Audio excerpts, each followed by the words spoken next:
En la Reserva Natural Urbana Benicio Delfín Pérez de la ciudad de General Pico se llevaron adelante las primeras jornadas pampeanas sobre ecosistemas lénticos y la conservación de su biodiversidad. Los cuerpos lénticos son cuerpos de agua cerrados, donde el agua permanece sin correr ni fluir. Podría decirse agua estancada. En nuestra provincia se estima que existen alrededor de 12.000 lagunas, permanentes, semipermanentes y temporarias. Estos humedales son esenciales por los servicios ecosistémicos que brindan. Permiten mantener en equilibrio el sistema, son hábitat para diversas especies de aves, peces y flora. Además, su rol en el ciclo hidrológico es clave. Es por ello que investigarlos y conocerlos es fundamental para preservarlos.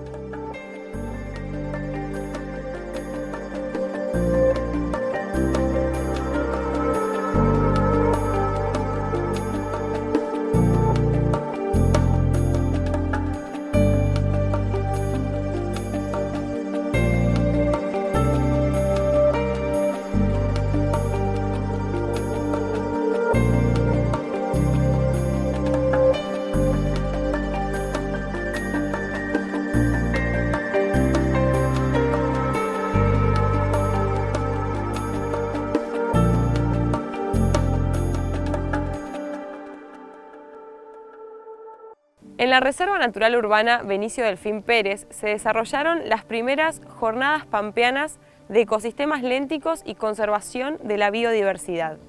El objetivo es dar a conocer la reserva y a su vez poder ir desarrollando cada vez más trabajos de investigación. Más allá de que sea un espacio de esparcimiento y de recreación, alberga una fauna y una flora muy diversa que no se encuentra en otras partes de la provincia, así que por eso nos parece muy importante estos encuentros, ¿no?, para fomentar su conservación, la protección y además pautar ciertos manejos que sean sostenibles y sustentables a lo largo del tiempo. Además nos parece súper interesante que haya una conexión entre la universidad, la municipalidad y diferentes instituciones que puedan llevar a cabo trabajos de investigación en este espacio, en esta área protegida. Así que bueno, tratamos de reunir todo eso en 2 días, ¿no? para que se fomenten lazos, para que surjan contactos, nuevas ideas, nuevas pautas de manejo, actividades que se quieran realizar a lo largo del tiempo acá en la reserva y bueno, siempre con un objetivo común que es fomentar la preservación de este ecosistema. El doctor en biología y docente de la Universidad Nacional de La Pampa, Maximiliano Galmes, integra el COLBEC, que es un colaboratorio de diversidad ecológica y conservación que pertenece a la Facultad de Ciencias Exactas y Naturales. En las jornadas estuvo contando las diferentes especies que nos podemos encontrar en la provincia de La Pampa. Hay especies de alto valor de conservación que forman parte de estos ecosistemas lénticos, tanto en el ambiente lagunar per se, como en los ambientes perilagunares, ¿no? Hay especies endémicas de este gran bioma y que a veces por todas las transformaciones que hay por la agricultura y por el avance, sobre todo del gran bioma pampa, digamos, ¿no?, pastizales pampeanos todos transformados, en estos ambientes lagunares y perilagunares todavía persisten ambientes más naturales, si quiere, y muchas de estas especies de alto valor y que han perdido terreno encuentran refugio en estos sitios, ¿no? Y la laguna y el ámbito de la Reserva Natural Delfín Pérez y su zona de influencia cumple con esas funciones y las especies se encuentran en ellos hábitat disponible, refugios, sitios de nidificación y alimento, y son uno de los últimos relictos para muchas de estas especies, ¿no? Y por otro lado, son también sitios muy importantes para las especies migratorias, ¿no?, para los playeros y chorlos migratorios, especies que nidifican, por ejemplo, las que vienen en primavera-verano, que podemos ver en estos ambientes, provienen generalmente del hemisferio norte, nidifican en el Ártico, en Canadá o en Alaska, y migran, digamos, hasta con paradas, a veces algunas llegan hasta estas zonas y otras llegan incluso hasta Tierra del Fuego o más abajo. Y son sitios de parada obligatoria, o sea, son miles de kilómetros donde en estos sitios se congregan, se alimentan, recuperan energía y pueden continuar tanto hacia el sur en su viaje, como emprender el regreso para su próxima nidificación, ¿no? Tanto el cambio climático, digamos, pensando que son especies que nidifican en zonas árticas, ¿no? Está afectando sus sitios de nidificación con asincronías en los momentos que tienen para nidificar y para disponer del alimento que necesitan para estar en buena condición, como las situaciones que pasan y los disturbios que encuentran, por causas humanas obviamente, en las paradas obligatorias, ¿no? Entonces pensemos que, si bien eso puede ser difícil para una especie residente que puede estar todo el año, encontrar el alimento el día a día, para una especie que llega después de miles de kilómetros de migración, encontrar esas fuentes de alimentos es todo un tema, ¿no? Ellos tienen esos sitios más o menos establecidos, pero estos ambientes a veces, por los disturbios que generamos, desaparecen, o desaparece el alimento o lo contaminamos, entonces no está disponible en las condiciones que requieren para poder sobrevivir, ¿no? Entonces son una de las especies, de los grupos de especies más amenazados y con tendencias poblacionales decrecientes. Por eso estos espacios, y que sea un área protegida, son de vital importancia para la conservación de estas especies, ¿no?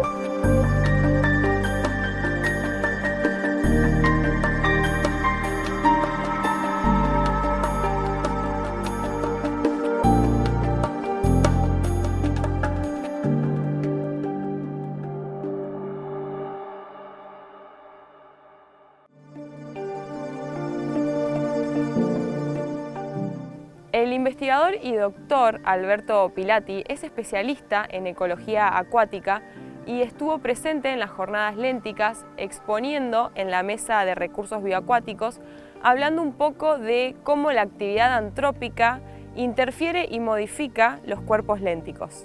Yo voy a presentar un pantallazo de distintos conceptos de factores que pueden estar afectando una laguna somera, que pueden hacer que pierda su biodiversidad, como por ejemplo momentos de mucha lluvia, mucha sequía, variaciones de nivel del agua, la salinidad, todo eso lleva aparejado a la pérdida de especies o no.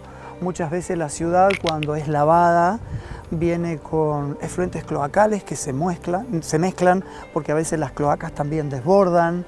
Voy a comentar algunos efectos de la agricultura y la ganadería, que muchas veces están utilizando agroquímicos, fertilizantes, erosión, que todo eso termina llegando a los cuencos de agua y de última terminan afectando la biodiversidad. El principal problema que están recibiendo nuestras lagunas, que son ya naturalmente productivas, si ustedes van a La Pampa, generalmente las lagunas son de un color verdoso, es que se le agrega más nutrientes.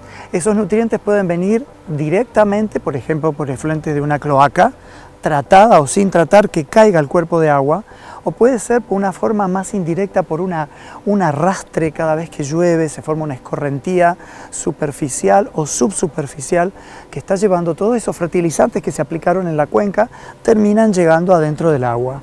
Y eso hace que la laguna se te empiece a poner más verde.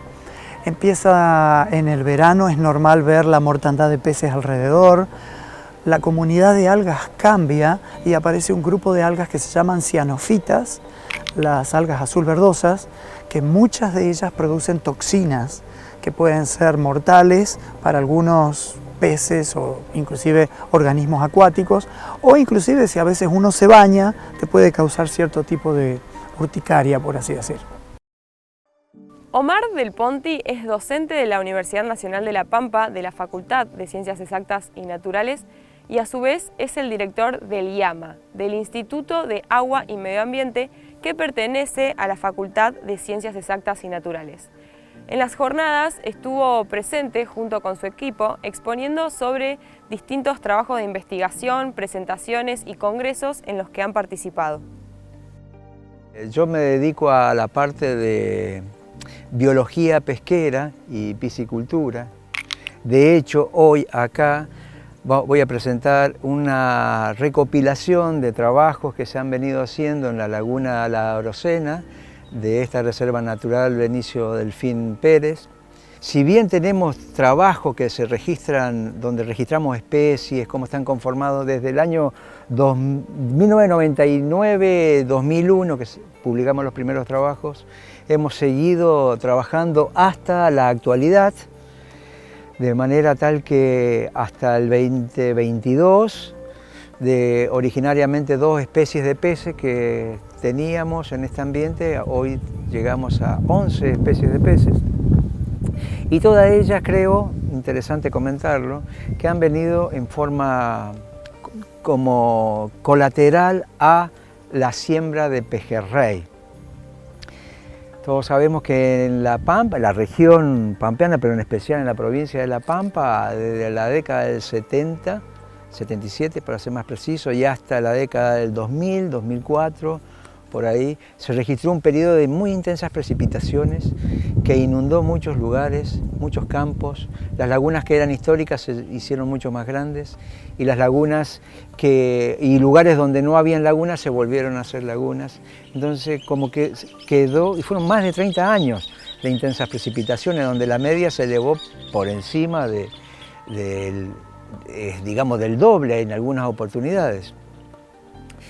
Creo que acá también ha sido el caso de la Arocena, porque en ese momento la gente, tratando de aprender a convivir con los excesos de agua, y por hobby, también por gusto, sembraron pejerrey.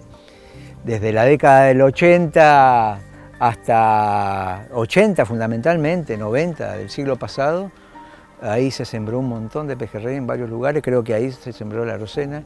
Y bueno, y junto con la siembra del pejerrey vinieron la siembra de otras especies, porque sin querer la gente, al venir con las bolsitas de la carnada viva, al terminar la jornada la liberan y también van sembrando. Entonces eso es lo que nos ha permitido tener ahora tantas especies.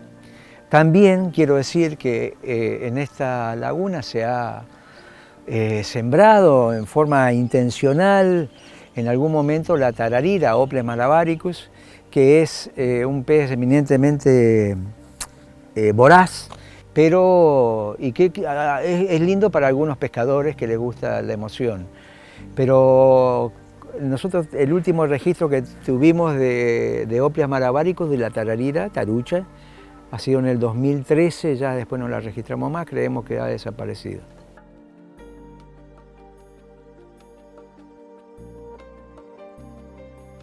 Lo que dijiste, color de la laguna, me centro en lo que pasa con el pejerrey, que es una discusión que tenemos siempre con los zoólogos, con los limnólogos que se dedican al zooplancton. Porque el pejerrey es un pez eminentemente zooplantófago, que va filtrando el agua, filtra el agua a través de unas laminillas blanqueales que tienen como unos huesecitos que filtran el agua con las agallas, con las branquias, y ahí es donde filtran, quedan estos organismos. Y el zooplancton, y consume mucho zooplancton, pero el zooplancton come al fitoplancton. Y el fitoplancton es el que le da color verde a la laguna. Pero en una laguna medianamente balanceada el color no sería tan verde, tan sopa. Más vale, sería un poco más claro, tendría una transparencia mayor. No digo mucha transparencia, pero una transparencia mayor. Ahora, la presencia del pejerrey que se come al zooplancton deja libre albedrío para el fitoplancton y entonces crece en forma desmesurada y las lagunas se vuelven oscuras, con transparencia a veces de 15 o 10 centímetros y nada más. Entonces todo eso crea una sucesión ecológica tal vez un poco distinta y crean situaciones distintas, situaciones dominadas por organismos zooplantófagos como el pejerrey, y en contraste podría llegar a ser una laguna clara, limpia, organismos, digamos, ambientes donde el top de la cadena alimentaria son los organismos ictiófagos, como el caso de la tararira que estuvimos charlando recién, y ahí estaría mucho más limpia porque, bueno, como que le permitiría al zooplancton predar sobre el fitoplancton.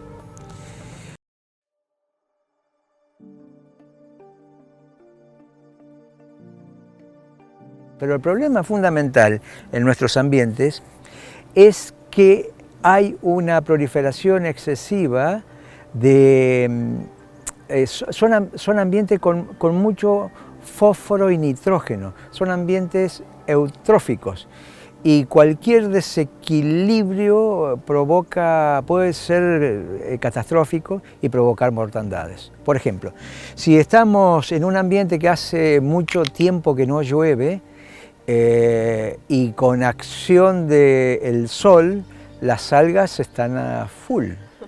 En algún momento, y con todo ese fósforo, nitrógeno, que es el nutrimento de las algas, se puede llegar a producir lo que se denomina un bloom algal, una floración. Esa floración que puede llegar a ser, uno ve la laguna, pareciera que tienen como manchas de pintura, porque son extremadamente densas las floraciones, incluso puede llegar a formar colchones sobre el agua, que impide, digamos, la acción aérea de incorporación de oxígeno en el agua. Pero por otro lado, en el día ellas están generando oxígeno, porque pasa lo mismo que con una planta, a través del proceso de fotosíntesis incorporan oxígeno y incorporan el dióxido de carbono y liberan oxígeno. Pero en la noche no, porque respiran. Más aún, si ha sido una floración y se produce la muerte de las algas, se van hacia el fondo, se produce una situación de anoxia y ahí es donde falta el oxígeno y se producen esas mortandades severísimas que son tan comunes en muchos ambientes, en este caso, en la laguna La Rosena también.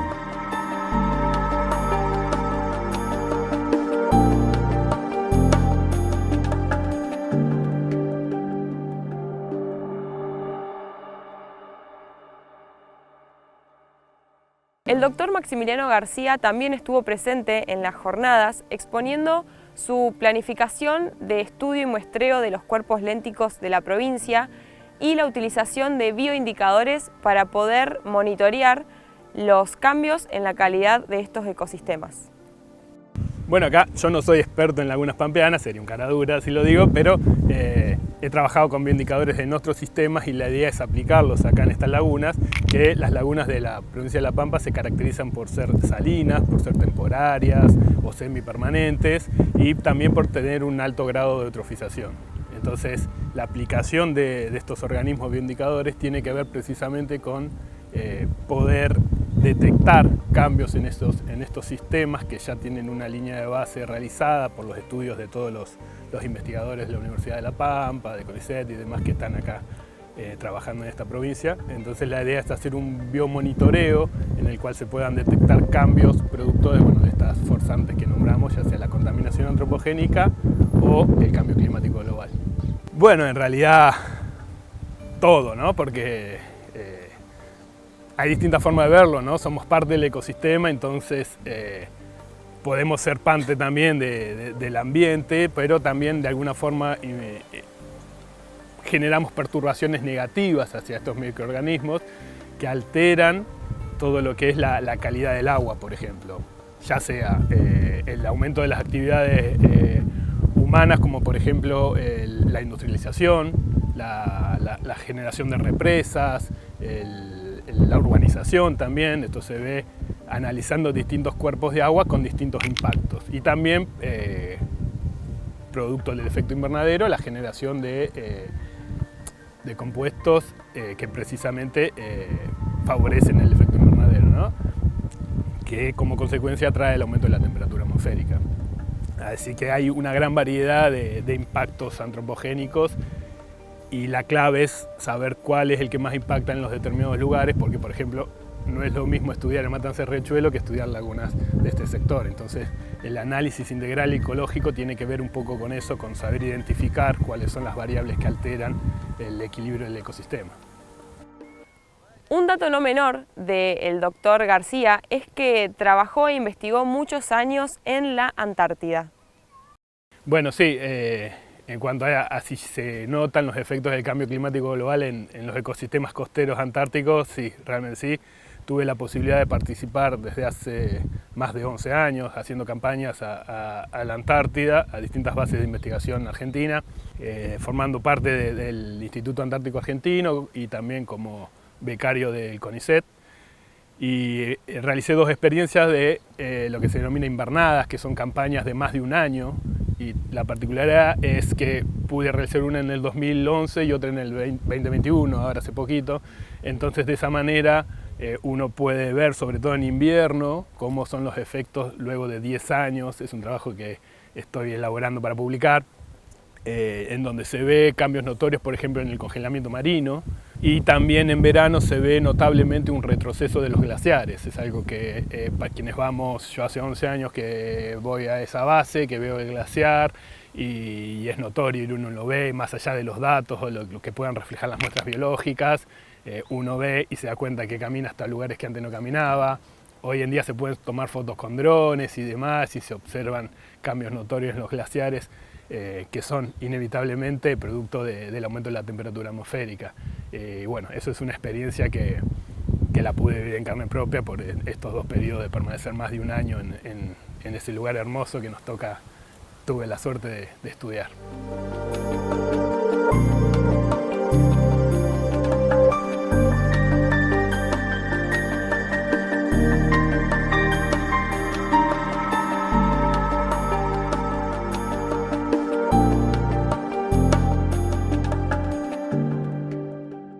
Siempre hablamos de la importancia de conocer para poder cuidar. El paso previo a conocer es investigar, y ahí radican todo este tipo de jornadas científicas y el acceso del público general a estos trabajos. Recuerden que nos pueden seguir en nuestras redes sociales y nos encontramos la semana que viene.